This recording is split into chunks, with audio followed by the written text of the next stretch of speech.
A voz rouca que embalou gerações silenciou há exatos 27 anos. Tim Maia, o pai do soul brasileiro, partiu numa noite de março de 1998, deixando um vazio que nenhum outro artista conseguiu preencher. Sua música continua ecoando nas rádios, festas e corações de milhões de brasileiros. Mas a história por trás do homem que cantava com tanta paixão sobre o azul do mar permaneceu parcialmente nas sombras, até agora. Carmelo Maia, filho do cantor, decidiu finalmente quebrar o silêncio que manteve por quase 3 décadas. Em uma entrevista exclusiva, sentado na antiga cadeira de couro desgastada que pertencia ao pai, ele revela aspectos dolorosos sobre os últimos anos de vida do síndico, como Tim era carinhosamente chamado por amigos e fãs. Chegou a hora de contar o que realmente aconteceu, diz Carmelo, com olhos marejados, enquanto segura um vinil original de Racional nas mãos. Meu pai merece que as pessoas saibam quem ele realmente era para além do mito. Sebastião Rodrigues Maia nasceu no Morro da Tijuca, Rio de Janeiro, em 28 de setembro de 1942, em uma casa simples onde a música era o único luxo. Filho de Altivo Maia, trabalhador braçal, e Maria do Carmo, lavadeira, Tim era o 18º de 19 filhos de uma família que sobrevivia com muito esforço no Rio de Janeiro. Meu avô contava que desde os 6 anos, meu pai construía seus próprios instrumentos com latas, elásticos e madeira, relembra Carmelo, mostrando fotografias amareladas pelo tempo. Ele batucava em tudo que via pela frente, transformava qualquer objeto em percussão. Aos 15 anos, Tim já tocava bateria em festas locais. Aos 17, formou seu primeiro conjunto, The Sputniks, junto com futuros gigantes da música brasileira como Roberto Carlos e Erasmo Carlos.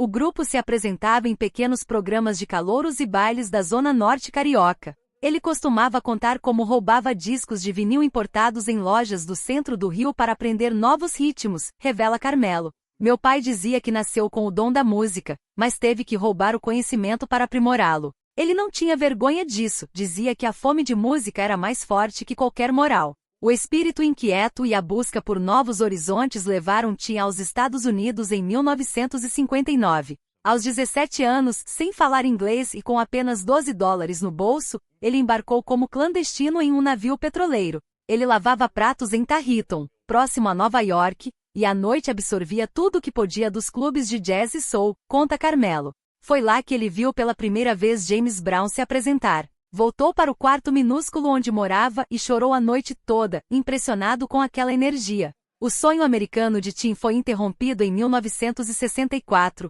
quando foi preso por porte de maconha e deportado. Mas voltou ao Brasil com uma bagagem musical que mudaria para sempre a história da MPB. Em 1970, após anos de batalha, lançou seu primeiro álbum solo e rapidamente se transformou em fenômeno nacional. Azul da cor do mar, não quero dinheiro, só quero amar, gostava tanto de você, sucessos que atravessaram gerações e nunca saíram das rádios brasileiras. Poucos sabem que ele criou um estúdio próprio para ter liberdade total na produção, revela Carmelo. CA Creche Studio, onde ele trabalhava por dias sem dormir, experimentando sons, refazendo arranjos até a exaustão. Ele demitia músicos que não conseguiam acompanhar seu perfeccionismo. Ele mudou tudo. Antes do meu pai, a música brasileira não tinha aquele groove, aquela pegada. Ele trouxe algo completamente novo, explica Carmelo com orgulho nos olhos. E fez isso sem concessões, do jeito dele, brigando com todo mundo que tentava enquadrá-lo. Mas quem era Tim Maia quando os holofotes se apagavam? Segundo Carmelo, um homem complexo, repleto de contradições e de uma sensibilidade que poucos conheceram. Meu pai era engraçado, generoso, um gênio musical. Mas também era difícil, teimoso, explosivo. Os produtores enlouqueciam com ele, sorri Carmelo, enquanto mostra contratos rasgados e telegramas de cancelamentos de shows. Ele tinha cláusulas absurdas nos contratos, como exigir determinadas marcas de uísque no camarim e uma quantidade específica de toalhas brancas. Se faltasse uma toalha, ele era capaz de não subir no palco. A relação com o dinheiro era outra peculiaridade. Tim podia ser extremamente generoso em um dia e incrivelmente avarento no outro. Ele dava dinheiro na rua para desconhecidos, pagava tratamentos médicos de funcionários, mas ao mesmo tempo guardava notas fiscais de chicletes e cobrava centavos de troco em padarias, conta o filho. Uma vez ele ganhou um cachê enorme de um show e no mesmo dia comprou 5 carros de luxo. Na semana seguinte já tinha vendido todos porque dizia que eram muito chamativos. Tim Maia era conhecido por seus acessos de fúria, mas Carmelo revela um lado pouco conhecido. Depois de um show em São Paulo, meu pai xingou o operador de som no palco, na frente de milhares de pessoas. Todo mundo achou um absurdo. O que ninguém sabe é que no dia seguinte, ele foi até a casa desse técnico, pediu desculpas e ofereceu um emprego com salário 3 vezes maior no seu estúdio. Poucos sabiam, mas Tim era apaixonado por culinária. Passava horas preparando pratos elaborados em casa, especialmente depois de shows. Às 4 da manhã, depois de um show, enquanto todo mundo queria dormir, ele acordava a casa inteira para experimentar um novo molho que tinha inventado, o Carmelo. Era a forma que ele encontrava para relaxar. Os excessos eram parte da vida de Tim. Bebida, drogas, comida, tudo em quantidades que preocupavam quem estava ao seu redor. A geladeira dele tinha uma porta quebrada de tanto peso, revela Carmelo. Ele comia como se não houvesse amanhã, bebia da mesma forma. Era como se estivesse sempre buscando preencher um vazio que ninguém, nem mesmo ele, conseguia identificar. O que poucos sabem é que desde 1986, os médicos já davam a ele no máximo 5 anos de vida. Ele guardava os exames numa gaveta e dizia: esses caras não entendem nada. Vou morrer no palco quando eu quiser. Em 1974, Tim Maia viveu uma das mudanças mais surpreendentes e interessantes da história da música brasileira. Ele se envolveu profundamente com a cultura racional, um movimento espiritual criado e liderado por Manuel Jacinto Coelho. Esta fase marcou não apenas sua vida pessoal, mas também sua produção musical de forma significativa. Foi uma época maluca, conta Carmelo, filho de Tim Maia. Eu tinha apenas 5 anos, mas me lembro perfeitamente. De repente, meu pai parou completamente com todas as drogas, virou vegetariano, começou a usar somente roupas brancas e falava o tempo todo sobre o livro Universo em Desencanto. A dedicação de Tim Maia à cultura racional era total. Ele comprava centenas de cópias do livro sagrado do movimento e as distribuía para qualquer pessoa que encontrasse, amigos, familiares, fãs em shows e até mesmo para desconhecidos nas ruas. Segundo Carmelo, seu pai chegou a gastar uma fortuna com isso, demonstrando o quanto estava comprometido com a divulgação dessas ideias. Durante este período, Tim Maia criou os álbuns Tim Maia Racional Volumes 1 e 2, que inicialmente não fizeram sucesso comercial. As gravadoras não queriam lançar as músicas, considerando-as um suicídio comercial, pois as letras falavam sobre temas como extraterrestres e conceitos espirituais como leituras imateriais. Determinado a divulgar suas novas crenças através da música, Tim pagou do próprio bolso pela produção e distribuição destes álbuns, que anos mais tarde seriam reconhecidos como verdadeiras obras-primas da música brasileira. O impacto da cultura racional se estendeu também ao seu trabalho com outros músicos. Tim Maia conseguiu converter vários integrantes de sua banda para o movimento. Os ensaios musicais frequentemente começavam com longas sessões de leitura do livro Universo em Desencanto, que tinha mais de 1000 páginas. Meu pai lia trechos inteiros para os músicos antes de começar a tocar. Ele acreditava que só assim a música fluiria da maneira correta, relembra Carmelo. Esta prática fez com que muitos músicos abandonassem a banda, pois não aguentavam mais ouvir sobre a cultura racional. A saída de Tim Maia do movimento foi tão repentina e intensa quanto sua entrada. Um dia, ele simplesmente acordou e disse que tudo era uma grande besteira. Pegou todos os livros que tinha em casa e jogou na fogueira. Voltou a comer carne, a beber e a usar drogas, tudo no mesmo dia, revela seu filho. Esta mudança drástica refletia a personalidade intensa do músico. Ele se entregava de corpo e alma a tudo que fazia, quando acreditava em algo, e até o fim, explica Carmelo. Mesmo após abandonar oficialmente o movimento, a experiência com a cultura racional deixou marcas duradouras em Tim Maia. Mesmo após abandonar o movimento, ele manteve um certo misticismo, uma busca espiritual que poucos percebiam.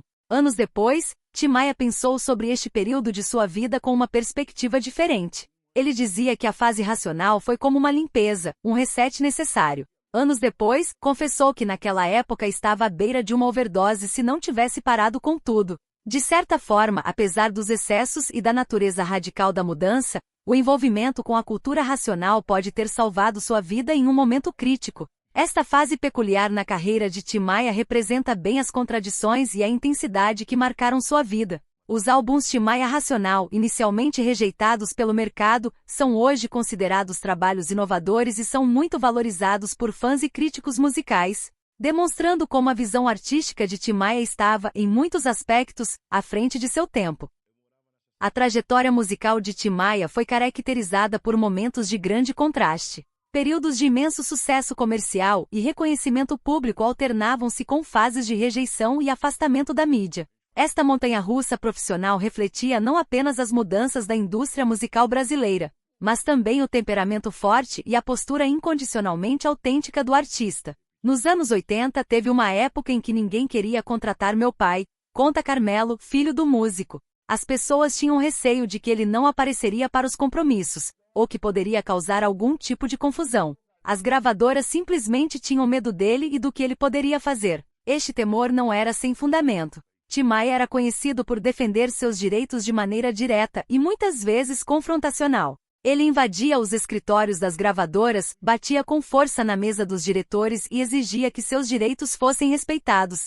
Naquela época, ninguém tinha coragem de fazer isso. A maioria dos artistas aceitava qualquer proposta, mesmo que fosse desvantajosa, mas meu pai não era assim. Ele conhecia muito bem o valor de seu trabalho e de seu talento. Diante das dificuldades com as gravadoras estabelecidas, Tim Maia decidiu criar seu próprio caminho na indústria. Fundou a Seroma, sua gravadora independente, cujo nome combinava as primeiras sílabas de seu nome completo, Sebastião Rodrigues Maia. Esta decisão representava seu desejo por liberdade criativa e controle sobre sua obra. Ele queria ter independência total sobre sua música. Na Seroma, ele fazia absolutamente tudo. Compunha as canções, produzia os discos, criava os arranjos, supervisionava a mixagem, e ainda se envolvia pessoalmente na distribuição dos álbuns. Era comum ele passar dias inteiros sem sair do estúdio, dormindo por lá mesmo para finalizar seus projetos, relembra Carmelo. Um dos episódios mais controversos e prejudiciais para sua imagem pública ocorreu em 1986, durante sua participação no Festival dos Festivais, evento musical transmitido pela TV Globo. Insatisfeito com a qualidade do som durante sua apresentação, Tim Maia não hesitou em demonstrar seu descontentamento da maneira mais direta possível. Abandonou o palco abruptamente, proferindo palavrões e críticas direcionadas à organização do evento.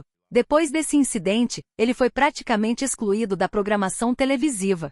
Nenhuma emissora queria assumir o risco de ter um comportamento semelhante ao vivo, explica Carmelo. Apesar da repercussão negativa, Tim Maia manteve-se firme em sua posição. Ele assistiu à repercussão do festival em casa e comentou: "Fiz o certo. É melhor ser odiado pelo que realmente se é do que ser amado por fingir ser algo que não é." O tempo, no entanto, mostrou o poder duradouro de sua música. Em uma reviravolta interessante, anos depois deste incidente, a canção do Leme ao Pontal, um de seus grandes sucessos, foi escolhida como tema de abertura de uma novela da mesma TV Globo que anteriormente o havia rejeitado. Quando soube dessa escolha, ele deu uma gargalhada e disse: "Está vendo só? Eles sempre acabam voltando. A música de qualidade é assim mesmo, não tem jeito de evitar, ela supera qualquer obstáculo e preconceito." Esta história ilustra não apenas a complexa relação de Tim Maia com a indústria do entretenimento, mas também sua profunda confiança no valor artístico de seu trabalho. Mesmo nos momentos mais difíceis, quando as portas pareciam fechadas, ele manteve sua integridade artística e sua crença inabalável no poder transformador da boa música. A vida pessoal de Tim Maia foi tão colorida e multifacetada quanto sua carreira musical. Seus relacionamentos amorosos e suas experiências como pai refletiam a mesma intensidade e os mesmos contrastes que caracterizavam sua música e seu comportamento profissional. "Meu pai não era exatamente um exemplo de fidelidade", reconhece Carmelo, filho do músico, com um sorriso discreto. Ele costumava dizer que o amor funcionava de maneira semelhante à música, não podia ficar limitado a fórmulas predefinidas ou a convenções sociais estabelecidas. Entre os diversos relacionamentos que Tim Maia manteve ao longo de sua vida, o envolvimento com Geisa Maia, mãe de Carmelo, destacou-se como um dos mais significativos e duradouros. No entanto, essa relação estava longe de ser simples ou tranquila. Eles tinham uma relação bastante complexa. Os dois brigavam com grande intensidade, mas também se amavam profundamente com a mesma força. Era como se estivessem presos em um ciclo onde não conseguiam viver harmoniosamente juntos, mas também não suportavam ficar separados um do outro, explica Carmelo, revelando a natureza contraditória e apaixonada desse relacionamento. Como pai, Tim Maia demonstrava o mesmo padrão de intensidade intercalada com ausências. Sua relação com os filhos era marcada por extremos, longos períodos de distanciamento seguidos por momentos de dedicação total. Ele passava meses inteiros sem me ver, sem qualquer contato. Depois, aparecia completamente de surpresa na nossa porta e me levava para passar uma semana inteira com ele. Durante esses dias juntos, ele se transformava no pai mais presente e atencioso do mundo. Me ensinava detalhadamente sobre música, me levava para conhecer os estúdios de gravação, mostrava com paciência como funcionava cada equipamento e cada etapa do processo musical. Essa alternância entre ausência e presença intensa gerava sentimentos contraditórios em Timaya. De acordo com Carmelo, seu pai carregava um forte sentimento de culpa por não estar mais constantemente presente na vida dos filhos. Nos meus aniversários, ele sempre demonstrava esse sentimento através de presentes exagerados. Uma vez chegou a me dar 10 bicicletas diferentes, todas de uma vez. Era a maneira que ele encontrava para tentar compensar sua ausência durante o resto do ano. A questão da paternidade se estendia além de Carmelo. Timaya teve diversos filhos com diferentes mulheres, e sua relação com eles nem sempre começava com o reconhecimento imediato da paternidade. Ele costumava brincar, dizendo que quando morresse apareceriam filhos dele espalhados por todo o Brasil, do Oiapoque ao Chuí. Conta Carmelo com um misto de humor e melancolia. Mas apesar dessa aparente despreocupação, no fundo ele realmente se importava com todos. Mantinha uma caixa especial onde guardava cuidadosamente fotografias de todos os seus filhos, mesmo daqueles com quem não mantinha contato frequente. À medida que os anos passavam e Timaya sentia o peso da idade, uma transformação começou a ocorrer em sua relação com a paternidade. No período final de sua vida, ele demonstrou um desejo crescente de reconexão com todos os seus filhos. Ele passou a me ligar com frequência, perguntando especificamente sobre meus meio-irmãos. Queria saber detalhes sobre como estavam vivendo, o que estavam fazendo profissionalmente e se estavam bem. Acredito que, naquele momento, ele começou a sentir que seu tempo estava se esgotando e desejava sinceramente consertar as relações que haviam ficado estremecidas ao longo dos anos. Esta tentativa tardia de reconciliação revela um lado menos conhecido de Timaya, o homem por trás do artista irreverente e despreocupado, que no fim da vida, confrontou-se com as consequências de suas escolhas pessoais e buscou uma forma de reparação. A história dos relacionamentos e da paternidade de Timaya representa outra faceta da personalidade complexa de um dos maiores músicos brasileiros. Um homem que vivia os extremos em todas as áreas de sua vida, da música às relações pessoais, que apesar de todas as contradições e falhas, mantinha um senso profundo de amor e responsabilidade que mesmo tardiamente, o impulsionou a buscar reconciliação com aqueles que faziam parte de sua vida. E aqui chegamos à revelação que Carmelo guardou por quase 3 décadas. Os últimos anos de Timaya foram marcados por uma profunda solidão, apesar do sucesso contínuo e do reconhecimento tardio de sua genialidade. A verdade que poucos sabem é que meu pai tinha medo de morrer sozinho. Ele que lotava estádios, que era amado por milhões, muitas vezes voltava para casa e não tinha com quem conversar, revela Carmelo com lágrimas nos olhos. Nos últimos 2 anos, ele vivia praticamente isolado. Tinha afastado muitas pessoas com seu temperamento difícil ao longo da vida e no final, restaram poucos amigos verdadeiros. Segundo o filho, Timaya sofria de uma depressão não diagnosticada, mascarada por sua personalidade extrovertida e pelo uso de substâncias. Ele me ligava de madrugada às vezes, querendo apenas conversar. Falava sobre arrependimentos, sobre como queria ter sido um pai mais presente, sobre como sentia que o tempo estava acabando. Ele planejava voltar aos Estados Unidos, queria gravar um disco em inglês com músicos americanos. Dizia que seria sua despedida triunfal. Já tinha até marcado passagem, comprado roupas novas. Carmelo revela que nos momentos de lucidez e sobriedade, Tim demonstrava preocupação com sua saúde e tentava mudar hábitos. Mas a rotina intensa de shows e a pressão do meio artístico dificultavam essas mudanças. Ele comprou uma esteira, começou uma dieta, até marcou consulta com um psicólogo. Mas durou pouco. Logo voltava aos velhos hábitos. Poucos dias antes de morrer, ele me disse: "Filho, acho que não vou durar muito mais. Cuide da minha música quando eu for", conta Carmelo com a voz embargada. Era como se ele soubesse. A saúde de Timaya estava severamente comprometida. Problemas cardíacos, diabetes e outras complicações médicas, agravadas pelo estilo de vida, foram sinalizando que o tempo do síndico estava realmente se esgotando. O que ninguém sabe é que ele estava planejando um disco especial, querendo reunir grandes nomes da música para uma espécie de despedida. Tinha até uma lista com os nomes: Caetano, Gil, Roberto Carlos, Jorge Benjor. Ele tinha medo de ser esquecido. Em uma noite depois de um show no Rio, ele me confessou: "Daqui a 10 anos, ninguém vai lembrar de mim". Vou ser só uma nota de rodapé na história da música brasileira. Isso o atormentava profundamente. Carmelo revela uma das confissões mais dolorosas de Tim. Na última vez que nos vimos, ele disse: "Sabe qual é meu maior arrependimento? Não ter sido mais gentil com as pessoas. Fui um gênio da música, mas um idiota nas relações humanas." E depois chorou como uma criança no meu ombro. No dia 8 de março de 1998, Tim fez seu último show no Teatro Municipal de Niterói. Apesar de seu estado de saúde já bastante frágil, com problemas respiratórios evidentes e o sobrepeso que há anos o acompanhava, ele insistiu em subir ao palco. Estava visivelmente debilitado, com dificuldades para respirar, mas insistiu em se apresentar mesmo assim. Ele começou a cantar, como uma onda, quando percebi que algo estava errado, relembra Carmelo. De repente, ele cambaleou no palco e desmaiou. Foi um momento de pânico. Todos sabiam que sua saúde estava frágil, mas ninguém esperava que fosse tão grave. Tim foi imediatamente levado ao Hospital Universitário Antônio Pedro, em Niterói, onde permaneceu internado por uma semana, lutando pela vida. Os médicos foram sinceros desde o início. A pneumonia estava muito avançada e tinha evoluído para uma infecção generalizada. Os anos de excessos tinham cobrado seu preço, o corpo dele simplesmente não tinha mais forças para lutar. No dia 15 de março de 1998, aos 55 anos, Tim Maia faleceu no hospital. A causa oficial da morte foi sepse, infecção generalizada causada por pneumonia, agravada por problemas cardíacos e pelo seu histórico de saúde debilitada. Nas últimas horas eu segurei a mão dele e cantei baixinho: "Gostava tanto de você." Por um breve momento ele abriu os olhos e sorriu. Seu último gesto foi tentar acompanhar a melodia com os dedos, como se estivesse tocando um violão invisível.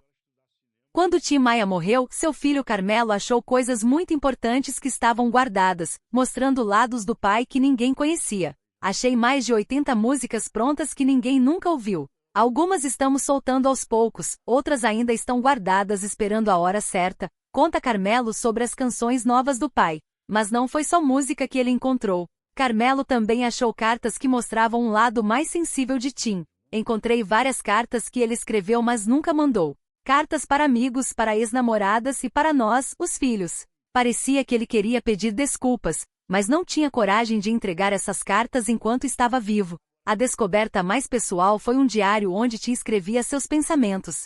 Nesse diário, meu pai escrevia o que sentia de verdade. Numa das últimas partes, ele escreveu: "Queria ser lembrado não pelas brigas e confusões, mas pela música que fiz com tanto amor. Queria que as pessoas vissem que por trás do Tim Maia bravo, tinha só um menino do Morro da Tijuca querendo ser amado." Esse lado mais frágil é bem diferente da imagem forte que todos conheciam de Tim Maia, famoso por seu jeito explosivo. As palavras do diário mostram um homem que no fim da vida, pensava sobre o que deixaria para o mundo.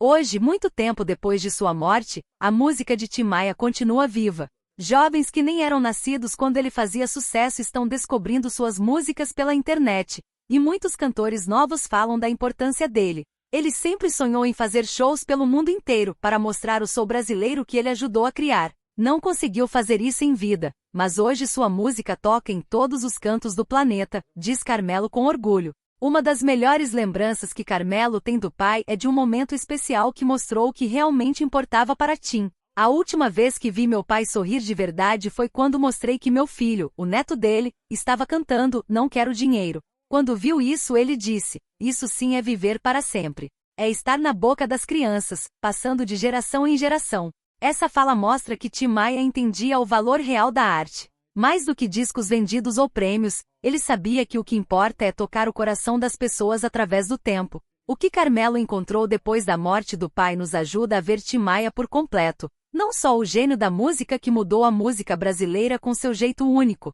mas também um homem sensível com medos, arrependimentos e sonhos. As músicas novas que Carmelo encontrou são mais um capítulo na história da música brasileira, aumentando ainda mais o que Tim Maia deixou para nós. As canções que ainda não foram lançadas prometem mostrar novos lados de sua criatividade, enquanto os escritos pessoais nos ajudam a entender melhor o homem por trás do mito. Enquanto as pessoas continuam descobrindo e celebrando sua música, as palavras do seu diário nos lembram que por trás das pessoas famosas que admiramos, existem sempre seres humanos complexos buscando conexão, entendimento e, acima de tudo, amor. No caso de Tim Maia, essa busca resultou em uma das obras musicais mais incríveis e duradouras do Brasil.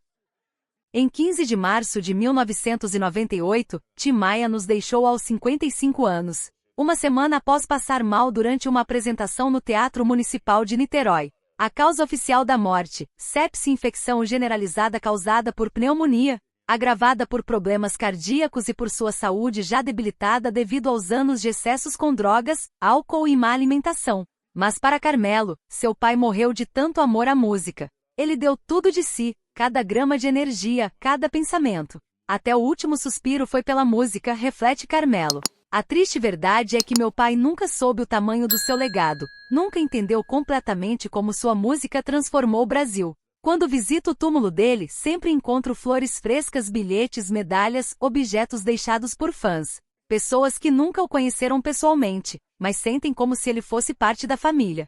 Hoje, 27 anos após sua partida, Tim Maia permanece vivo nas rádios, nas plataformas digitais, nas rodas de violão e, principalmente, na alma musical do Brasil. Sua contribuição para a música brasileira transcende gerações e continua influenciando novos artistas. Ele seria tão feliz de ver tantos jovens artistas mencionando seu nome, sampleando suas músicas, regravando seus sucessos, diz Carmelo com um sorriso sereno. Meu pai tinha medo de ser esquecido, esse era seu maior pavor, conclui Carmelo, olhando para uma foto de Tim Maia em seu auge, no palco, de braços abertos. Mas hoje posso dizer com certeza, pai, você conseguiu o que queria. Você é eterno. Enquanto houver alguém cantando Azul da Cor do Mar, em uma praia brasileira, ou dançando Descobridor dos Sete Mares, em uma festa, ou se emocionando com Gostava tanto de você, você estará vivo. E assim, enquanto o sol se põe no horizonte carioca, do Leme ao Pontal, a voz inconfundível de Tim Maia continua ecoando pelo Brasil. Você não sabe o que perdeu. Você precisa saber da onda que o mar escondeu no brilho do luar.